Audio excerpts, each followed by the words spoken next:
Hello student, I am Pooja and I help you people to master in economic subject. Whether you are studying for exam or just want to learn something new, you are in the right place.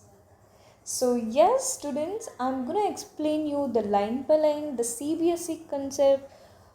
So yeah, let's start today's topic, that is functions of central bank.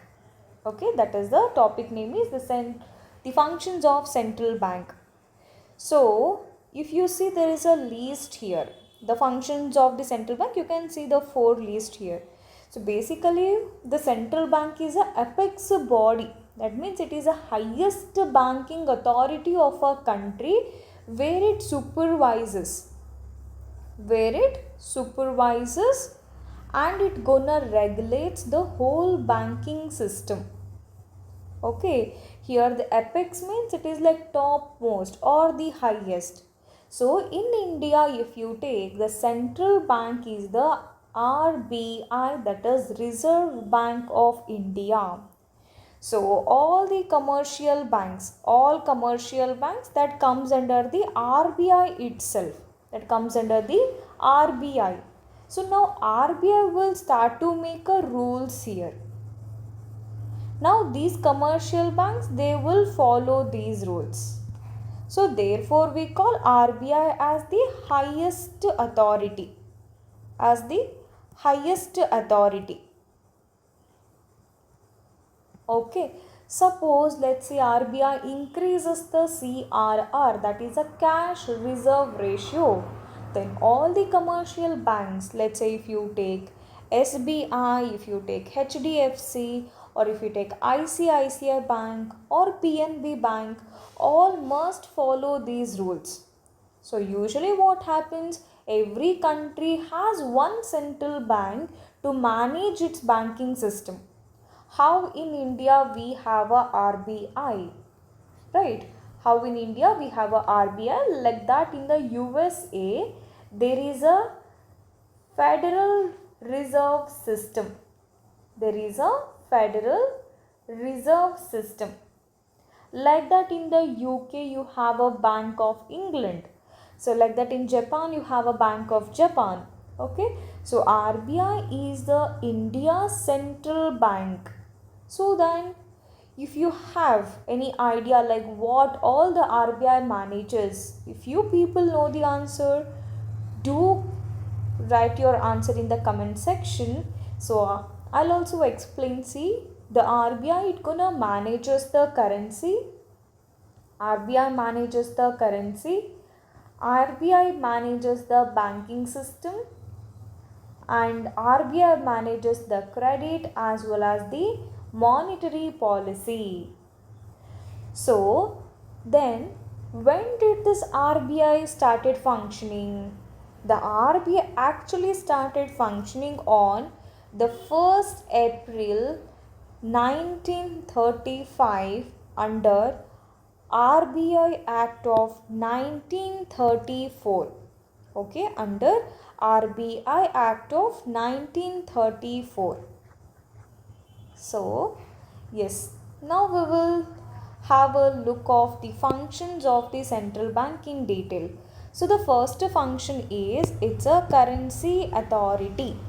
Currency authority, or we also call it as bank of issue. So what is this bank of issue? So basically RBI has that exclusive or the sole right to issue the currency. Currency notes in India, if you take except the 1 rupee note, except the 1 rupees note as well as the coins, which are issued by Government of India, apart from these two, RBI has that exclusive right to issue the currency notes. So now let's say when the new 500 rupees notes are introduced, now who will issue them? It's RBI. So that's the first function here. Okay. So 1 rupee note here, in that 1 rupee note you can see the signature of the finance secretary, but in the other currency notes you can see the signature of the governor of RBI. Okay, so now all the currency which are issued by the central bank is its monetary liability here.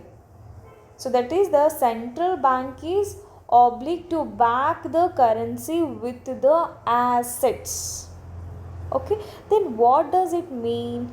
That means whenever the RBI issues the currency, it becomes responsible for its value. So that means RBI guarantees that currency is the a valid legal tender. Nobody can refuse it. That is a monetary liability here. So liability means, that is like a responsibility or obligation. Here what? Here the RBI is responsible for maintaining the confidence in the value of the currency and make sure that the RBI doesn't print the money without support here. It maintains some valuable assets to support the currency issued. So only then it increases the people's confidence. Then only it increases the people's confidence that the currency has a value. Let's say for an example, if the RBI issues some 100 crore worth of notes, then it keeps the valuable assets such as it might be gold, it might be the government securities as backing here. Okay, so remember the assets means it include gold coins, even gold bullions, even foreign securities, or even it might be the our country's own government securities. Okay, so government bullion means don't think much, it is just like a pure gold bars kept by the RBI as a reserves. Okay, so now we will see what are the advantages of the sole authority of note issue with RBI. It leads to the uniformity in the note circulation.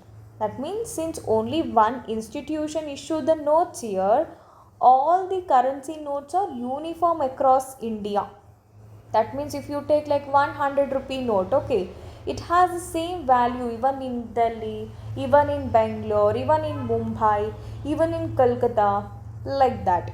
Okay, I hope you people able to understand. So if you people have any queries while you are listening to my classes, you can just mention in the comment section. I'll take that question in the next class. Okay, so yeah. So the second advantage is it gives the central bank the power to influence the money supply, because currency with the public is a part of money supply. That means currency which is held by the people is a part of total money supply. So when the RBI increases or decreases the amount of currency in circulation, it directly affects the money supply. For an example, if you take during the inflation, RBI may reduce the money supply to control that rising price, like this. Okay, and the third advantage is it's a better government supervision. Means government can monitor how much the currency is issued, so that it will prevent the excessive printing of money. So if there is excessive printing of money, means that leads to the inflation. So that is why now the government can monitor, it has the authority, it can able to monitor how much actually the currency is issued here. So this is a third advantage. And the fourth one is it's a public confidence or the public faith in our currency system. So if you take in India, it's RBI. We people trust the RBI institution. So we people have the confidence in our Indian currency. So we accept the notes without any hesitation. Let's say when you receive some 500 rupee note, you accept it because you trust the RBI. Okay, and the fifth of the advantage is it's a stabilization of internal and external value of currency. What is this internal value? Internal value is nothing but the purchasing power inside India. Purchasing power inside India. And external value of currency means it is the exchange value against the foreign currency. It is the exchange value against the foreign currency. Okay. Currency or currencies. Let's say I just give one example for you people. The RBI now takes the measure to control the inflation and to maintain that stability of Indian rupee. So this is called a stabilization of internal and external value of currency. Okay, now so like this, sometimes what happens, even the government spends more money than it earns. For that we call it as budget deficit. I hope you people learn about budget deficit. What is budget deficit? Here the government gonna spend more than they earn. Spending will be more than the revenue here. So now if the spending is more, then how will the government get the money? Government will borrow from RBI, right? So to finance this deficit, now what the government do? Government will borrow the money from RBI. It doesn't mean that only government will borrow from the RBI. Even government may borrow from the public also by selling the securities or the bonds. Okay, so like this, even the government, what it can do, government can also issues the treasury bills, which we call it as T-bills. So now RBI purchases the T-bills and it provides the money to the government. Okay, what is treasury bills? It is just a short term borrowing instrument which will be issued by the government. Okay, so when the RBI buys here, so see, when the RBI buys the government securities, it will create a new money to pay the government, and for this process we call it as deficit financing. Or we also call it as demonetizing the government's debt. These are like two words. Okay, so yeah.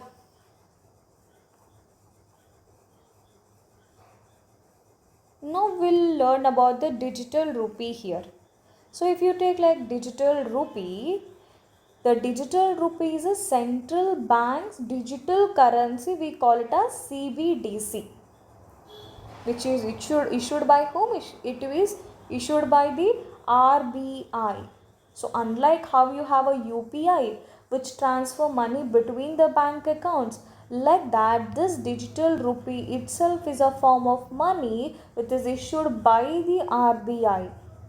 Okay, even digital rupee is a legal tender, guys, remember, it is a legal tender, and it is also having the equal value.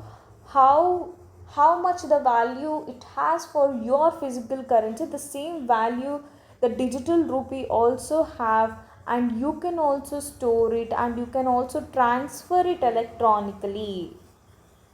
Okay, so here one digital rupee is equals to one physical rupee, like that, it's exactly the same. And remember, even digital transaction reduces the risk which is associated with carrying the cash here. That is an advantage of digital rupee. Okay, so and it is also, there is a very lower transaction cost, because it reduces the cost of handling some physical cash, like that. And even you no need to carry some physical notes because the money is stored electronically, that is why. Okay, how you can use this digital currency, digital rupee?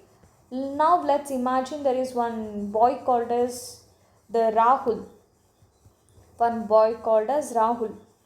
now he will buy the groceries which is worth of 1000 rupees. Now instead of paying the cash, now he can use the digital rupee Now the shopkeeper will receive that 500 rupee in the digital rupee issued by the RBI. Okay. So I hope you people understood the currency authority, that is the first function of central bank, in detail. So if my teaching is quite fast for you, you can keep it in the form of like 0.5 or 0.7x and you can watch it. So let me explain the second function, that is a banker to the government. What is this banker to the government? So now here the RBI act as a banker, act as an agent and act as a financial advisor to the central government and even to all the state governments also. Okay, and as a banker now it carried out some all banking business of the governments. So then what all it will do? So first thing is it will maintain the current account here, current account, to keep their cash balances. Okay, that means the government keep its money in the current accounts which are maintained by the RBI. And now the RBI will also accept the receipts and they'll make the payment for the government, and they also carries out the exchange remittances, and also it performs some other banking operations. So that means in simple words we can tell RBI gonna receive RBI gonna receive income tax, GST, customs duty, excise duty, and even it makes the payments for the salaries of government employees, for the pension payments, and even for the welfare schemes, like that. And the other stuff is sometimes the government don't have enough money to meet its immediate expenses, even though it expects to receive a tax or other income later on. In such a situation, what happens? RBI gonna provide some short term loans to the government, and for that we call it as the loans and advances. Suppose the government has to pay the salaries to the government employees today, but GST collection, let's say, will come next month. Then the RBI can lend money temporarily, like that. Okay. And one more thing you have to remember, the government raises that short term funds by issuing the treasury bills. You remember in the previous topic I have explained you about the treasury bills. Okay, these are like a short term government securities. Usually it will be for 91 days, 182 days, 364 days, like that. Now let's say, imagine now the government needs some 20,000 crores. Government needs a 20,000 crores, let's say, to build some airport or any kind of infrastructure. Now what government will do? Government will issue the treasury bills or the T-bills. And who will buy? Even RBI can buy. RBI will buy them. And now the government will receive that 20,000 crore. It works like this. Okay. So if you guys have any doubts or any queries, do comment. So, and also the last stuff is, even as a financial advisor, central bank will advise to the government from time to time related to any the financial or the monetary things here. That means usually the RBI will provide some expert advice to the government regarding the inflation rates, regarding the interest rates, regarding the money supply, regarding the government's borrowing, or regarding exchange rates or economic growth, like this basically. Just let me give one example. If the inflation becomes very high, now RBI may advise the government to reduce some unnecessary spending. Okay? Yes. So this is all about the second function of central bank. Now we have to have a look on The third function, that is a bankers, bank and supervisor. So you people might already know that there are number of commercial banks are there in our country, like SBI Bank, Punjab National Bank, HDFC Bank, ICICI Bank, Canara Bank, Axis Bank, like that. So, if banks are not supervised, they may lend recklessly and they may become even financially weak also. And even we depositors, our depositors' money may be at risk also.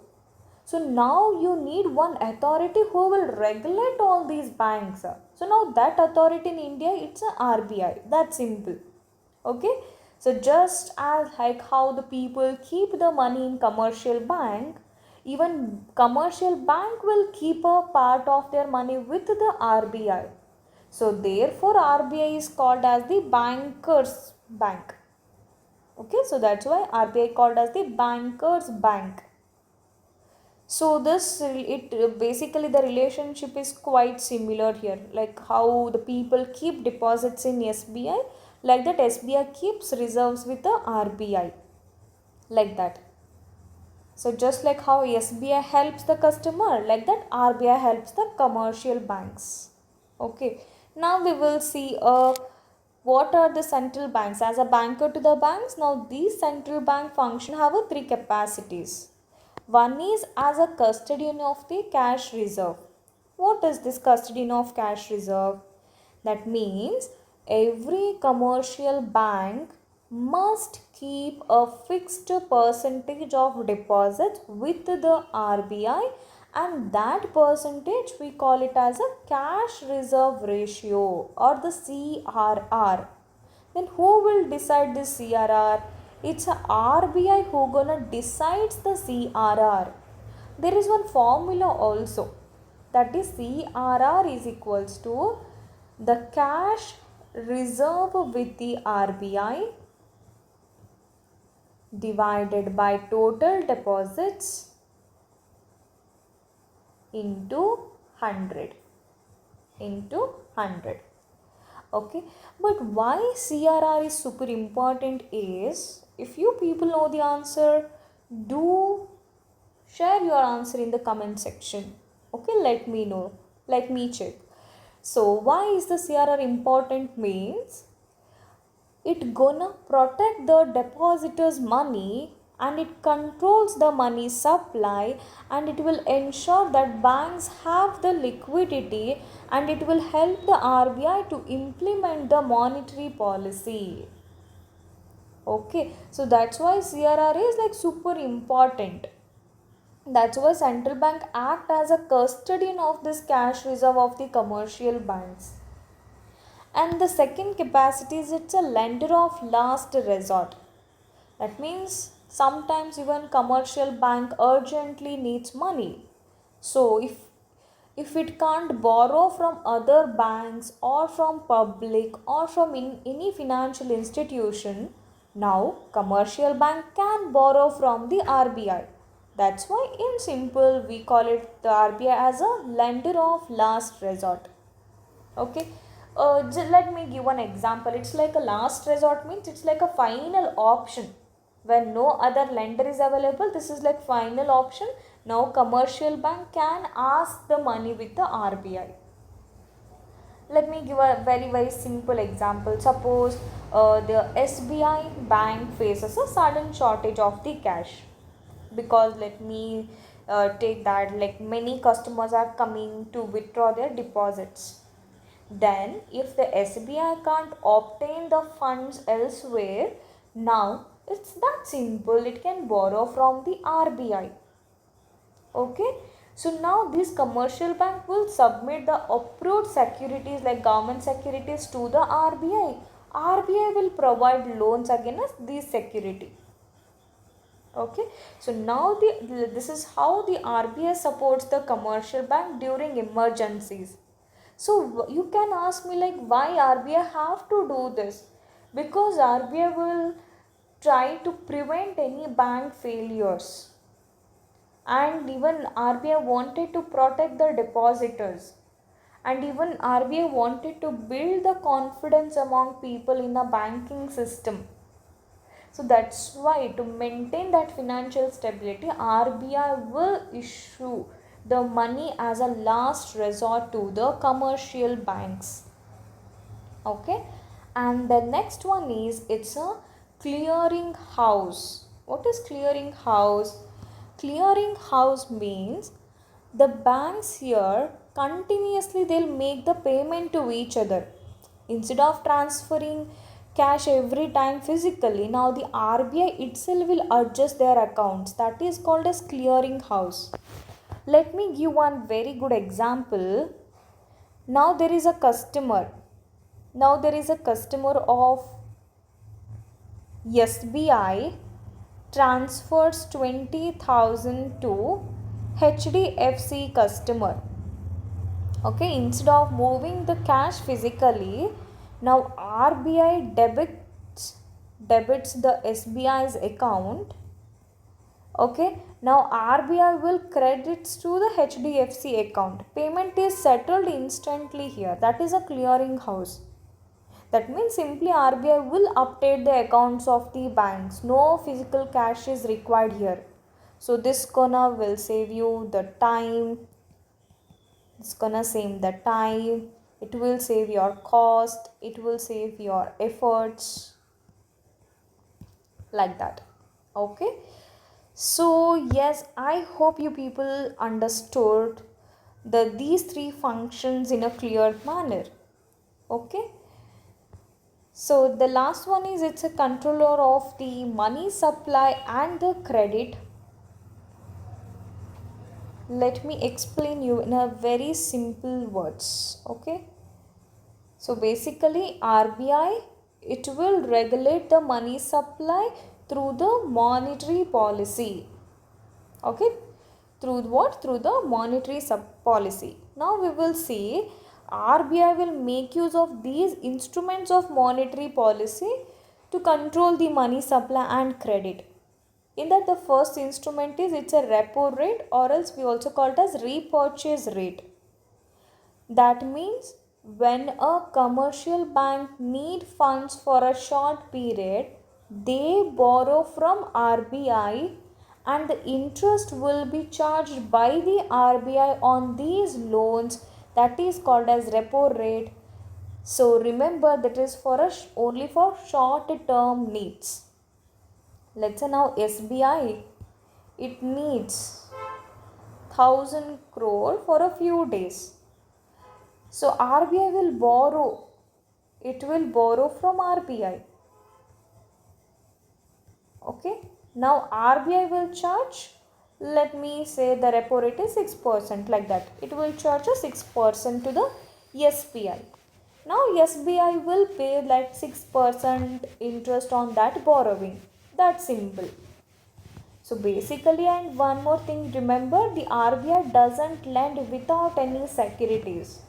Commercial bank must provide the approved collateral. For example, it might be the government securities, like that. Okay. So what you have to understand is, if the RBI rises the repo rate, means the borrowings will be expensive. Borrowing will be expensive.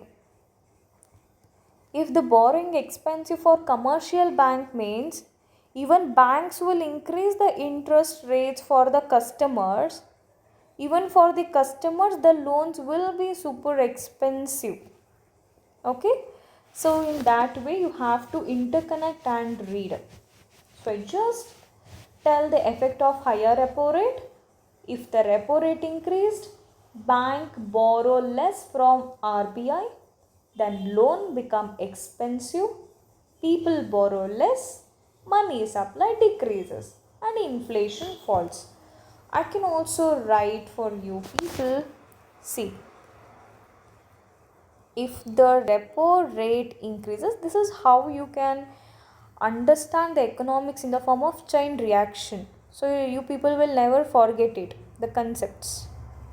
If repo rate increases, the banks borrow less from RBI and loans become expensive.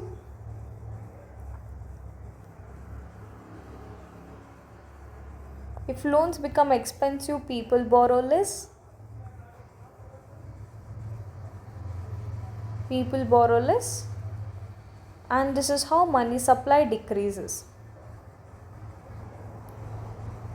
If money supply decreases, inflation falls. Inflation falls like that. Okay.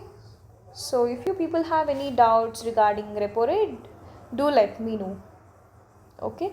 So like that, increase in repo rate or the bank rate by RBI, what happens? It increases cost of borrowing. So in turn it increases lending rate. Borrowers will not able to take the loans. It reduces the credit creating power. Similarly, it reduces the money supply, and vice versa happens if the RBI decreases the repo rate. Okay. So yeah. Now the next one is, it's a bank rate or a discount rate. That means it is a rate at which central bank lends money to commercial bank to meet a long term needs. Okay, so to meet a long term needs here. So same thing like how the repo rate works here, the RBI also uses the bank rate to control credit, and this will be having same effect how does the repo rates will be having. Okay, even bank rate will also discourage borrower from taking loans, which reduces ability of commercial banks to create the credit. It's almost the same. And next comes the reverse repo rate. Okay, next comes the reverse repo rate. This is exactly opposite to the repo rates. Okay, so in the repo rates, what happened in the repo rate? RBI give loan to the commercial bank, but in reverse repo rate, here what happens? The commercial banks here, they deposit the extra money with the RBI. Okay, that is a reverse repo rate, the direction of money flow in the opposite direction here.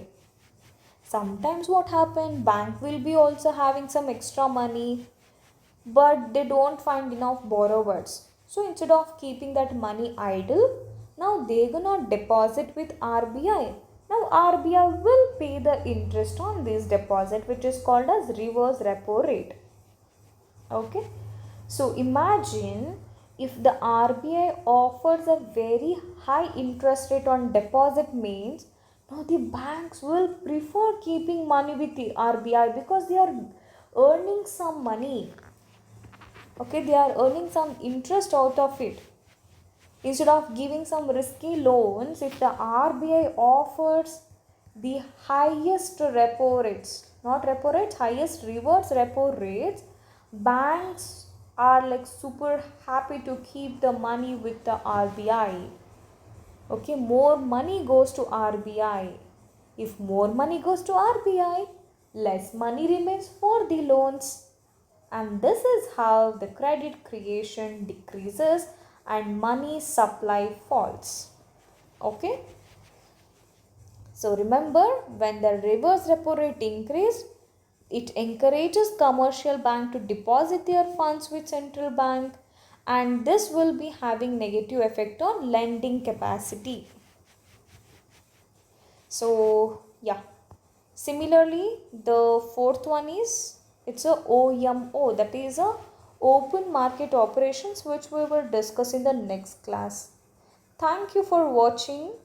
If you have any queries, do let me know, and I will be taking one-on-one classes for even grade 11th and 12th, even for CBSE, IGCSE and IB curriculum, and even ISC curriculum. If anybody interested, you can just drop a message, or you can just write an email. I'll be providing email in the description box. Thank you. Have a nice day.